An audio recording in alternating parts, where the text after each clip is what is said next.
አሁን የእጩዎች ማስመዝገብ ላይ እንገኛለን። ኢህአፓ እንደ ፓርቲ ቅንጅቱ ደግሞ እንደ ህብረት ምን ያህል እጩዎችን አስመዝግቧል? ኢህአፓ እንደ ፓርቲ ከ800 በላይ እጩዎችን አስመዝግቧል።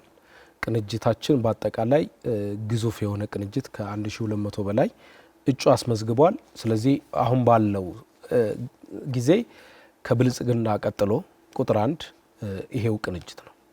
ስለዚህ በኢትዮጵያ ፖለቲካ ውስጥም በጣም ጠንካራ የሆነ መሰረትን ጥለናል። አቅማችን በዚህ አስቸጋሪ ሁኔታ ውስጥ ተፈትኖም ስራዎችን 5 አመቱን ስንሰራ ቆይተናል። በሰራነው ውጤት ጠንካራ እጩዎች በመላው ሀገሪቱ አስመዝግበናል። ስለዚህ ያስመዘገባችኋቸው እጩዎች ለህዝብ ተወካዮች ምክር ቤት፣ ለክልል ምክር ቤቶች ይሄኛውን ያስመዘገባችሁትን አይነት የእጩዎች አይነትና ብዛትም በዛው ቢያነሱልኝ ደስ ይለኛል።